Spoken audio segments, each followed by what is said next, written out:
Trump ಬಂದರು ದಾರಿ ಬಿಡಿ. ಅಮೆರಿಕದ ಸ್ಥಿತ್ಯಂತರ ಜಗತ್ತಿನ ಮೇಲೇನು ಪರಿಣಾಮ?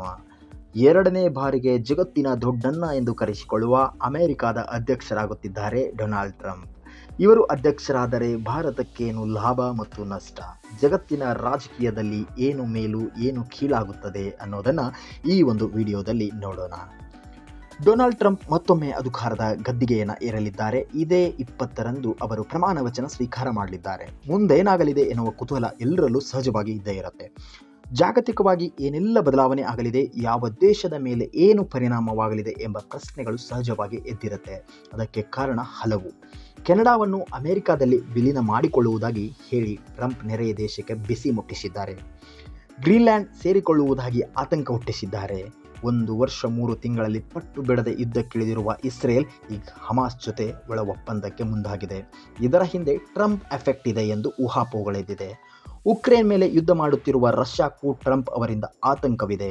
ಏಕೆಂದರೆ ಟ್ರಂಪ್ ಉಕ್ರೇನ್ ಪರ ನಿಂತಿದ್ದಾರೆ. ಟ್ರಂಪ್ರಂತಹ ನಾಯಕರ ವ್ಯಕ್ತಿತ್ವವನ್ನು ವಿವರಿಸೋದಕ್ಕೆ ಮ್ಯಾಡ್ ಮ್ಯಾನ್ ಥಿಯರಿ ಎಂಬ ಸಿದ್ಧಾಂತ ಬಂದಿದೆ. ಆ ಕುರಿತು ಈ ಒಂದು ವಿಡಿಯೋದಲ್ಲಿ ನೋಡ್ತಾ ಹೋಗೋಣ. ಹಮಾಸ್ ಜೊತೆ ಆತುರದಲ್ಲಿ ಒಪ್ಪಂದಕ್ಕೆ ನಿಂತ ಇಸ್ರೇಲ್ ಕಳೆದ 1 ವರ್ಷದ 3 ತಿಂಗಳಿಂದ ಹಮಾಸ್ ಜೊತೆ ಯುದ್ಧಕ್ಕೆ ನಿಂತಿತ್ತು. ಇದುವರೆಗೆ 46,000 ಜನರು ಬಲಿಯಾಗಿದ್ದರು. ಟ್ರಂಪ್ ಚುನಾವಣೆಯಲ್ಲಿ ಗೆದ್ದ ನಂತರ ಇಸ್ರೇಲ್ ಹಮಾಸ್ ವಿವಾದ ನಾನು ಅಧಿಕಾರ ಸ್ವೀಕರಿಸುವ ಮೊದಲೇ ಬಗೆಹರಿಸಿಕೊಳ್ಳದಿದ್ದರೆ ಅದನ್ನು ನಾನು ಸರಿಪಡಿಸ್ತಾಯಿದ್ದೇನೆ ಅಂತ ಹೇಳಿದರು. ಎಷ್ಟೋ ಬಾರಿ ಬೈಡನ್ ಯುದ್ಧ ನಿಲ್ಲಿಸುವಂತೆ ಇಸ್ರೇಲ್ಗೆ ಎಚ್ಚರಿಕೆ ನೀಡಿದರು. ಆದರೆ ಪ್ರಧಾನಿ ನೆತ್ಯಾಹು ಇದಕ್ಕೆ ಸೊಪ್ಪು ಕೂಡ ಹಾಕಿರಲಿಲ್ಲ. ಆದರೆ ಟ್ರಂಪ್ ಎಚ್ಚರಿಕೆ ಬಂದ ಕೂಡಲೇ ಆತುರದ ನಿರ್ಧಾರವನ್ನು ತೆಗೆದುಕೊಂಡು ಒಪ್ಪಂದದ ಕರಡಿಗೆ ಸಹಿ ಹಾಕಿರುವುದು ಕೂಡ ಡೊನಾಲ್ಡ್ ಟ್ರಂಪ್ ಅವರ ತಾಕತ್ತೇನು ಎಂದು ಜಗತ್ತಿಗೆ ತೋರ್ಪಡಿಸುವಂತಹ ಒಂದು ಸಂದರ್ಭ ನಡೆದು ಹೋಗಿದೆ. ತಗ್ಗಲಿದೆಯೇ ನ್ಯಾಟೋ ಗುಂಪಿನ ಪ್ರಭಾವ? ಹೌದು, 32 ದೇಶಗಳ ನ್ಯಾಟೋ ಒಕ್ಕೂಟ ತನ್ನದೇ ಸೇನೆಯನ್ನು ಹೊಂದಿದೆ. ಯುರೋಪಿನ ಅನೇಕ ಸಣ್ಣಪುಟ್ಟ ದೇಶಗಳಿಗೆ ಈ ನ್ಯಾಟೋ ಸೇನೆ ನೆರವು ನೀಡುತ್ತದೆ. ಆದರೆ ಇದಕ್ಕೆ ಹೆಚ್ಚು ವ್ಯಯಿಸುತ್ತಿರುವುದು ಅಮೆರಿಕ ಮಾತ್ರ. ಎಲ್ಲ ದೇಶಗಳು 2% ತಮ್ಮ GDPಯನ್ನು ರಕ್ಷಣೆಗೆ ಒಯ್ಯಬೇಕು ಎನ್ನುವ ಒಪ್ಪಂದವಿದೆ. ಅದು ಸಾಲದು ಎಂಬುದು ಟ್ರಂಪ್ರ ವಾದ. ಎಲ್ಲ ದೇಶಗಳಿಗೂ ಕನಿಷ್ಠ 5% ರಕ್ಷಣೆ ವ್ಯಯಿಸಬೇಕು ಎಂದು ಟ್ರಂಪ್ ತಾಕೀತು ಮಾಡುತ್ತಿದ್ದಾರೆ. ಅಷ್ಟು ವ್ಯಯಿಸದೆ ಹೋದಲ್ಲಿ ಅಮೆರಿಕ ಹಿಂದೆ ಸರಿದುಕೊಳ್ಳುವ ಎಚ್ಚರಿಕೆಯನ್ನು ಟ್ರಂಪ್ ಪ್ರಮಾಣ ವಚನ ಸ್ವೀಕರಿಸುವ ಮೊದಲೇ ಎಲ್ಲರಲ್ಲೂ ಭಯವನ್ನು ಹುಟ್ಟಿಸಿದ್ದಾರೆ. ಇನ್ನು ಭಾರತಕ್ಕೆ ತೆರಿಗೆಯ ಭೀತಿ ಎದ್ದು ಕಾಣುತ್ತಿದೆ. ಭಾರತ, ಚೀನಾ ಸೇರಿದಂತೆ ಅನೇಕ ದೇಶಗಳಿಗೆ ಟ್ರಂಪ್ ಆಮದು ಸುಂಕ ಭೀತಿಯನ್ನು ಹುಟ್ಟಿಸಿದ್ದಾರೆ. ಅಮೆರಿಕದಿಂದ ಆಮದು ಮಾಡಿಕೊಳ್ಳುವ ವಸ್ತುಗಳಿಗೆ ಭಾರತದಲ್ಲಿ ಸಾಕಷ್ಟು ಪ್ರಮಾಣದ ಸುಂಕವನ್ನು ಹಾಕುತ್ತಿದೆ. ಆದರೆ ಅಮೆರಿಕವು ಆ ಪ್ರಮಾಣದ ಸುಂಕವನ್ನು ವಿದೇಶಿ ವಸ್ತುಗಳ ಮೇಲೆ ಹಾಕುತ್ತಿಲ್ಲ. ಹಾಗಾಗಿ ಅಭಿವೃದ್ಧಿ ಹೊಂದುತ್ತಿರುವ ದೇಶಗಳಿಗೆ ಅಮೆರಿಕಕ್ಕೆ ತಮ್ಮ ಉತ್ಪನ್ನಗಳನ್ನು ರಫ್ತು ಮಾಡಲು ಸಾಧ್ಯವಾಗುತ್ತಿದೆ. ಅಮೆರಿಕದ ವಸ್ತುಗಳ ಮೇಲೆ ಸುಂಕ ಹಾಕಿದ್ದಲ್ಲಿ ನಾನು ಹಾಕುತ್ತೇನೆ ಎಂದು ಟ್ರಂಪ್ ಅಬ್ಬರಿಸುತ್ತಿದ್ದಾರೆ. ಟ್ರಂಪ್ ಪಟ್ಟಿನಿಂದ ಪಾರಾಗುವುದು ಹೇಗೆ ಎಂದು ಅನೇಕ ದೇಶಗಳು ತಂತ್ರವನ್ನು ಮಾಡುತ್ತಿದೆ. ಅದರಲ್ಲಿ ಭಾರತವೂ ಕೂಡ ಒಂದು ಎಂದು ಹೇಳಬಹುದು. ಇನ್ನು ಪನಾಮಾ ನಿಯಂತ್ರಣದ ಆಸೆ. ಲ್ಯಾಟಿನ್ ಅಮೆರಿಕ ಪನಾಮಾ ದೇಶದ ನಿಯಂತ್ರಣದಲ್ಲಿದೆ. ಪನಾಮಾ ಕಾಲುವೆ 18ನೇ ಶತಮಾನದ ಕಡೆಯಲ್ಲಿ ಪನಾಮಾ ಕಾಲುವೆ ಮಾಡಲು ಪನಾಮಾ ದೇಶಕ್ಕೆ ಅಮೆರಿಕ ನೆರವಾಗಿತ್ತು. 1914ರಲ್ಲಿ ಈ ಕಾಲುವೆ ಉದ್ಘಾಟನೆಯಾಯಿತು. 1999ರವರೆಗೂ ಪನಾಮಾದಲ್ಲಿ ಅಮೆರಿಕ ಸೇನಾ ನೆಲೆ ಇತ್ತು. ಕಾಲುವೆ ಸಂಪೂರ್ಣ ನಿಯಂತ್ರಣವನ್ನು ಜಿಮ್ಮಿ ಕಾರ್ಟರ್ ಅಧ್ಯಕ್ಷರಾಗಿದ್ದ ಅವಧಿಯಲ್ಲಿ ಆ ದೇಶಕ್ಕೆ ಒಪ್ಪಿಸಲಾಯಿತು. ಈಗ ಟ್ರಂಪ್ಗೆ ಮತ್ತೊಮ್ಮೆ ಅಮೆರಿಕವನ್ನು ಗ್ರೇಟ್ ಅಮೆರಿಕ ಮಾಡಬೇಕೆನ್ನುವ ಆಸೆ ಒಳಗೊಳಗೆ ಹುಟ್ಟಿದೆ. ಹೀಗಾಗಿ ಪನಾಮಾ ಕಾಲುವೆಯನ್ನು ತನ್ನ ನಿಯಂತ್ರಣಕ್ಕೆ ತೆಗೆದುಕೊಳ್ಳೋದಕ್ಕೆ ಹಗಲುಗನಸು ಕಾಣ್ತಾ ಇದ್ದಾರೆ. ಹಡಗು ಸಂಚಾರ ಮತ್ತಿತರ ಉದ್ದೇಶಗಳಿಗೆ ಅಮೆರಿಕವನ್ನು ಬಿಟ್ಟರೆ ಈ ಕಾಲುವೆಯನ್ನು ಹೆಚ್ಚು ಬಳಸ್ತಾ ಇರೋ ದೇಶ ಅಂದರೆ ಚೀನಾ. ಅದಕ್ಕೆ ಟ್ರಂಪ್ ಅವರು ಅದರ ಮೇಲೆ ಬಹುದೊಡ್ಡ ಕಣ್ಣನ್ನಿಟ್ಟು ಎಲ್ಲರಿಗೂ ಪೆಟ್ಟು ಕೊಡುವಂತಹ ನಿರೀಕ್ಷೆಯಲ್ಲಿದ್ದಾರೆ.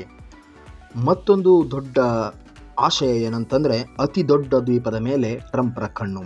ಹೌದು, ಗ್ರೀನ್ಲ್ಯಾಂಡ್ ಜಗತ್ತಿನ ಅತಿ ದೊಡ್ಡ ದ್ವೀಪ. ಯಾವುದೇ ಖಂಡವನ್ನು ದ್ವೀಪ ಎಂದು ಪರಿಗಣಿಸುವಂತಿಲ್ಲ. ಹೀಗಾಗಿ ಆಸ್ಟ್ರೇಲಿಯಾ ದ್ವೀಪವಲ್ಲ, ಗ್ರೀನ್ಲ್ಯಾಂಡ್ ದ್ವೀಪ 21 ಲಕ್ಷ ಚದರ ಕಿಲೋಮೀಟರ್ ವಿಸ್ತೀರ್ಣ ಹೊಂದಿದೆ. ಅಮೆರಿಕ ಮತ್ತು ಕೆನಡಾ ಮೇಲ್ಭಾಗದಲ್ಲಿಯೇ ಇದೆ. ಆದರೆ ಇದು ಡೆನ್ಮಾರ್ಕ್ ಸಾಮ್ರಾಜ್ಯದ ಭಾಗವಾಗಿದ್ದು ಸ್ವಾಯತ್ತ ಪ್ರದೇಶವಾಗಿದೆ. 20% ಹಿಮ ಪ್ರದೇಶವಾಗಿರುವಂತಹದ್ದು. ಉಳಿದ ಪ್ರದೇಶದಲ್ಲೂ ವಾಸ ಮಾಡುತ್ತಿರುವವರ ಸಂಖ್ಯೆ ಕೇವಲ 56,000 ಮಾತ್ರ. ಇದನ್ನು ಅಮೆರಿಕದಲ್ಲಿ ಸೇರಿಸಿಕೊಳ್ಳಬೇಕು ಎನ್ನುವ ಮಾತುಗಳು ಮೊದಲಿನಿಂದಲೂ ಕೇಳಿ ಬರ್ತಾ ಇವೆ. 1946-55ರಲ್ಲೂ ಆಗಿತ್ತು. 2019ರ ಚುನಾವಣೆಯಲ್ಲಿ ಟ್ರಂಪ್ ಇದೇ ಪ್ರಸ್ತಾವನೆಯನ್ನು ಮುಂದಿಟ್ಟಿದ್ದರು. ಈ ಬಾರಿ ಗೆದ್ದ ನಂತರ ಈಗ ಗ್ರೀನ್ಲ್ಯಾಂಡ್ ಖರೀದಿಸುವುದಾಗಿ ಹೇಳಿದ್ದಾರೆ. ಆದರೆ ಈ ಭೂ ಪ್ರದೇಶ ಡೆನ್ಮಾರ್ಕ್ಗೆ ಸೇರಿದ್ದರೂ ಸ್ವಾತಂತ್ರ್ಯದ ಬಗ್ಗೆ ಅಲ್ಲಿನ ಜನ ಸ್ವಯಂ ನಿರ್ಧಾರ ತೆಗೆದುಕೊಳ್ಳಬೇಕು ಅಂತ ಟ್ರಂಪ್ ರವರು ವಾದಿಸುತ್ತಿದ್ದಾರೆ. ಕೆನಡಾವನ್ನು ನುಂಗುವುದಕ್ಕೆ ಟ್ರಂಪ್ ರವರು ಸ್ಕೆಚ್ ಹಾಕಿದ್ದಾರೆ. ಹೌದು, ಅಮೆರಿಕಕ್ಕೆ ಅಂಟಿಕೊಂಡಂತೆ ಇರುವ ಕೆನಡಾ ಭೂಪ್ರದೇಶ ಎರಡನೇ ಅತಿ ದೊಡ್ಡ ದೇಶ. ರಷ್ಯಾ ಬಿಟ್ಟರೆ ಅದೇ ದೊಡ್ಡದು. ಅಮೆರಿಕಕ್ಕಿಂತಲೂ ಕೆನಡಾ ದೊಡ್ಡದಾಗಿದೆ. ಜನಸಂಖ್ಯೆ ಕೇವಲ 4 ಕೋಟಿ. ಆದರೆ ಕೆನಡಾ ಅನೇಕ ವಿಷಯಗಳಲ್ಲಿ ಅಮೆರಿಕದ ಮೇಲೆ ಆಶ್ರಯ ಹೊಂದಿದೆ. ಅದರಲ್ಲೂ ಸುತ್ತಲೂ ಯಾವಾಗಲೂ ರಷ್ಯಾ, ಚೀನಾ ಹಡಗುಗಳು ಓಡಾಡ್ತಾ ಇರ್ತದೆ. ಅಮೆರಿಕದಿಂದ ಬೇಕಾದಷ್ಟು ಸಬ್ಸಿಡಿ ಅದಕ್ಕೆ ಸಿಗ್ತಾ ಇದೆ. ಟ್ರಂಪ್ ಎರಡನೇ ಬಾರಿ ಅಧಿಕಾರ ವಹಿಸಿಕೊಳ್ಳುವ ದಿನದಿಂದ ಅವರು ಮತ್ತಷ್ಟು ಭಯದಲ್ಲಿ ಇದ್ದಾರೆ ಎಂದು ಹೇಳಲಾಗುತ್ತಿದೆ. ಅಧಿಕಾರ ವಹಿಸಿಕೊಂಡ ನಂತರದಲ್ಲಿ ಕೆನಡಾ ಅಮೆರಿಕದಲ್ಲಿ ವಿಲೀನವಾಗಲಿದೆ ಎನ್ನುವುದು ಹೇಳಲಾಗುತ್ತಿದೆ. ಸುಖಾಸುಮ್ಮನೆ ತೆರಿಗೆ ವಿನಾಯಿತಿ, ಸಬ್ಸಿಡಿ ಮುಂತಾದವುಗಳನ್ನು ನೀಡುವುದಕ್ಕೆ ಟ್ರಂಪ್ ಅಸಮ್ಮತಿ ತೋರಿಸಿದ್ದಾರೆ. ವಿಲೀನವಾಗದಿದ್ದಲ್ಲಿ ಅಲ್ಲಿಂದ ಆಮದು ಮಾಡಿಕೊಳ್ತಕ್ಕಂಥ ವಸ್ತುಗಳ ಮೇಲೆ 25% ಟ್ಯಾಕ್ಸನ್ನು ಹೇರುವುದಾಗಿ ಅಬ್ಬರಿಸಿದ್ದಾರೆ ಡೊನಾಲ್ಡ್ ಟ್ರಂಪ್. ಈ ಹಿಂದಿನ ಟ್ರಂಪ್ ಲೆಕ್ಕಾಚಾರವೇ ಬೇರೆಯಾಗಿತ್ತು, ಆದರೆ ಈಗಲೇ ಬೇರೆಯಾಗಿದೆ. ರಷ್ಯಾದ ಜನಸಂಖ್ಯೆಗಿಂತ ಅಮೆರಿಕದ ಜನಸಂಖ್ಯೆ ಜಾಸ್ತಿ ಇದ್ದರೂ ಭೂಪ್ರದೇಶ ಕಡಿಮೆ ಇದೆ. ಅಮೆರಿಕ ಗ್ರೇಟ್ ಆಗಬೇಕಾದರೆ ಭೂಪ್ರದೇಶದಲ್ಲೂ ರಷ್ಯಾಗಿಂತ ನಾವು ದೊಡ್ಡದಾದಾಗ ಮಾತ್ರ ಜಗತ್ತಿನ ಹಿರಿಯಣ್ಣ ನಾವಾಗ್ತೇವೆ ಅಂತ ಟ್ರಂಪ್ ಮತ್ತೊಂದು ಸ್ಕೆಚನ್ನು ಹಾಕಿ ಮಾತನಾಡುತ್ತಿದ್ದಾರೆ. ಟ್ರಂಪ್ ಆಗಲಿದ್ದಾರೆ ಮಾಸ್ಟರ್ ಮೈಂಡ್ ಅಥವಾ 60ರ ದಶಕದಲ್ಲಿ ಅಮೆರಿಕಾದ ಅಧ್ಯಕ್ಷರಾಗಿದ್ದ ನಿಕ್ಸನ್ ಕಾಲದಲ್ಲಿ ಹುಟ್ಟಿಕೊಂಡ ಸಿದ್ಧಾಂತವೇ ಮ್ಯಾಡ್ ಮ್ಯಾನ್ ಥಿಯರಿ. ಮುಖ್ಯವಾಗಿ ವಿದೇಶಾಂಗ ನೀತಿಯಲ್ಲಿ ಈ ಥಿಯರಿ ಬಳಕೆ ಆಗ್ತಾ ಇತ್ತು. ಒಬ್ಬ ನಾಯಕ ಆತ ತೆಗೆದುಕೊಳ್ಳುವ ನಿರ್ಧಾರಗಳನ್ನು ಊಹೆ ಮಾಡಿಕೊಳ್ಳೋದಕ್ಕೂ ಸಾಧ್ಯ ಇಲ್ಲ ಅನ್ನಿಸಿದಾಗ ತನಗನಿಸಿದ್ದನ್ನು ಹಿಂದೆ ಮುಂದೆ ನೋಡದೆ ಊಹೆ ಮಾಡದ ಹಾಗೆ ಮಾಡೋದಕ್ಕೆ ಹೋದಾಗ ಉಳಿದವರು ಸ್ವಲ್ಪ ಎಚ್ಚರಿಕೆಯಿಂದ ವರ್ತಿಸೋಕೆ ತೊಡಗುತ್ತಾರೆ. ಅಂತಹ ಹುಚ್ಚನನ್ನು ಪ್ರಚೋದಿಸಲು ಯಾರೂ ಹೋಗೋದಿಲ್ಲ. ಆತನಿಂದ ಸ್ವಲ್ಪ ದೂರ ಉಳಿದುಕೊಳ್ತಾರೆ. ಇದನ್ನು ಮ್ಯಾಡ್ ಮ್ಯಾನ್ ಥಿಯರಿ ಅನ್ನಲಾಗುತ್ತೆ. ಅಮೆರಿಕಾದೊಂದಿಗೆ ಶೀತಲ ಸಮರ ಮಾಡ್ತಕ್ಕಂತಹ ಕಮ್ಯುನಿಸ್ಟ್ ದೇಶಗಳಿಗೆ ನಿಕ್ಸನ್ ಕಾಲದಲ್ಲಿ ಇದು ಅನುಭವವಾಗಿದೆ. ಹೀಗಾಗಿ ಅಮೆರಿಕವನ್ನು ಪ್ರಚೋದನೆ ಮಾಡುತ್ತಿರುವ ಅದರ ಮೇಲೆ ಸ್ವಲ್ಪ ಹಿಡಿತ ಇಟ್ಟುಕೊಂಡವರು ಇದೇ ಭಾವನೆ ಟ್ರಂಪ್ ಅಧ್ಯಕ್ಷರಾಗುವ ಸಮಯದಲ್ಲಿ ಆ ದೇಶದ ಮಿತ್ರರಿಗೆ ಮತ್ತು ಎದುರಾಳಿಗಳು ಇಬ್ಬರಲ್ಲೂ ಮೂಡಿತ್ತು. ಹಿಟ್ಲರ್, ಸದಾಮ್ ಹುಸೇನ್, ಕ್ರುಶ್ಚೇವ್, ಈಗಿನ ಉತ್ತರ ಕೊರಿಯಾದ ಕಿಮ್ ಜಾಂಗ್ ಉನ್ ಇದೇ ಸಾಲಿನಲ್ಲಿ ಸೇರಿಕೊಳ್ತಾರೆ. ರಷ್ಯಾದ ಪುಟಿನ್ಗೂ ಕೂಡ ಸ್ವಲ್ಪ ಈ ಗುಣ ಇತ್ತು. ಈಗ ಈ ಪಟ್ಟಿಗೆ ಟ್ರಂಪ್ ಕೂಡ ಸೇರಿದ್ದಾರೆ ಎನ್ನುವುದು ಜಾಗತಿಕ ಮಟ್ಟದಲ್ಲಿ ಮಾತನಾಡಲಾಗುತ್ತೆ. ಈ ಅವಧಿಯಲ್ಲಿ ಟ್ರಂಪ್ಗೆ ಲಂಗು ಲಗಾಮು ಏನೂ ಇಲ್ಲ. ಹಿಂದಿನ ಬಾರಿ ಟ್ರಂಪ್ ಅಧ್ಯಕ್ಷರಾಗಿದ್ದಾಗ ಅವರಿಗೆ ಮುಂದೆ ಮತ್ತೊಂದು ಚುನಾವಣೆಯಲ್ಲಿ ಸ್ಪರ್ಧಿಸಿ ಎರಡನೇ ಅವಧಿಗೆ ಅಧ್ಯಕ್ಷರಾಗುವ ಗುರಿ ಇತ್ತು. ಹೀಗಾಗಿ ತಮ್ಮ ವಿಪರೀತ ಯೋಚನೆಗಳಿಗೆ ಅನಿವಾರ್ಯವಾಗಿ ಕಡಿವಾಣ ಹಾಕಿಕೊಂಡಿದ್ರು. ಆದರೆ ಈಗ ಎರಡನೇ ಅವಧಿಗೆ ಅಧ್ಯಕ್ಷರಾಗ್ತಾ ಇದ್ದಾರೆ. ಮೂರನೇ ಅವಧಿಗೆ ಅವರು ಅಮೆರಿಕದ ಅಧ್ಯಕ್ಷೀಯ ಚುನಾವಣೆಗೆ ಸ್ಪರ್ಧಿಸುವ ಹಾಗಿಲ್ಲ. ಹಾಗಾಗಿ ಅವರಿಗೆ ತಮ್ಮ ಇಮೇಜಿನ ಚಿಂತೆಯಂತೂ ಇಲ್ಲ, ಭವಿಷ್ಯದ ಯೋಚನೆಗಳು ಕೂಡ ಇಲ್ಲ. ಆದ್ದರಿಂದ ತಾನು ಏನು ಅಂದುಕೊಳ್ಳುತ್ತಾನೋ ಅದೆಲ್ಲವನ್ನು ಈ ಬಾರಿ ಮಾಡಲು ಮುಂದಾಗಿದ್ದಾರೆ. ಹಾಗಾಗಿ ಅವರು ರಿಪಬ್ಲಿಕನ್ ಪಕ್ಷಕ್ಕೆ ಮುಂದೆ ಮತ್ತೆ ಅಧಿಕಾರ ಹಿಡಿಯುವ ಬಯಕೆ ಇದ್ದಿದ್ದರೆ ಟ್ರಂಪ್ಗೆ ಮೂಗುದರ ಹಾಕಬೇಕಷ್ಟೇ. ಇಲ್ಲವಾದರೆ ತನ್ನ ಮನಸ್ಸಿಚ್ಛೆಯಂತೆ ಡೊನಾಲ್ಡ್ ಟ್ರಂಪ್ ಕೆಲಸವನ್ನು ಮಾಡುತ್ತಾರೆ.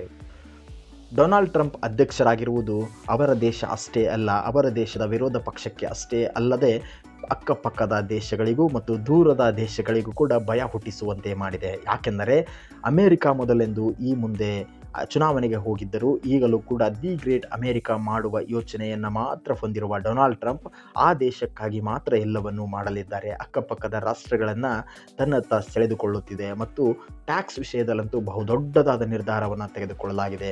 ಇದರಿಂದ ಭಾರತಕ್ಕೂ ಬಹುದೊಡ್ಡ ಪೆಟ್ಟು ಬೀಳುವ ಸಾಧ್ಯತೆ ಇದೆ. ಏಕೆಂದರೆ ಭಾರತ ಬಹಳ ದೊಡ್ಡ ಟ್ಯಾಕ್ಸ್ಗಳನ್ನು ಹೇರ್ತಾ ಇದೆ. ಅದರಲ್ಲೂ ಇತ್ತೀಚೆಗೆ ನಿರ್ಮಲಾ ಸೀತಾರಾಮನ್ ಅವರು ಬಹುದೊಡ್ಡ ಟ್ಯಾಕ್ಸ್ಗಳನ್ನು ರಿಫಾರ್ಮ್ ಮಾಡ್ತಾ ಟ್ಯಾಕ್ಸ್ಗಳ ಮೇಲೆ ಬಹುದೊಡ್ಡ ಟ್ಯಾಕ್ಸನ್ನು ಹಾಕ್ತಾ ಇದ್ದಾರೆ. ಹಾಗಾಗಿ ಈಗ ಅಮೆರಿಕ ಕೂಡ ಭಾರತದ ವಸ್ತುಗಳಿಗೆ ಬಹುದೊಡ್ಡ ಟ್ಯಾಕ್ಸ್ ನೀಡುವ ಮತ್ತೊಂದು ಪ್ರಹಸನ ಪ್ರಾರಂಭವಾದರೂ ಅಚ್ಚರಿ ಇಲ್ಲ. ಹಾಗಾಗಿ ಡೊನಾಲ್ಡ್ ಟ್ರಂಪ್ ಭವಿಷ್ಯದ ಚಿಂತನೆಗಳು ಎಲ್ಲ ದೇಶದ ರಾಜಕಾರಣದಲ್ಲೂ ಅಲ್ಲೋಲ ಕೊಲ್ಲೋಲ ಮಾಡುವಂತಹ ಸಾಧ್ಯತೆಗಳಿವೆ. ಇದು ಇವತ್ತಿನ ವಿಡಿಯೋ ಆಗಿತ್ತು. ಇದೇ ರೀತಿಯಾದಂಥ ವಿಡಿಯೋಗಳನ್ನು ನೋಡೋದಕ್ಕೆ ನಮ್ಮ ಯೂಟ್ಯೂಬ್ ಚಾನಲನ್ನು ಸಬ್ಸ್ಕ್ರೈಬ್ ಮಾಡಿ. Thank you.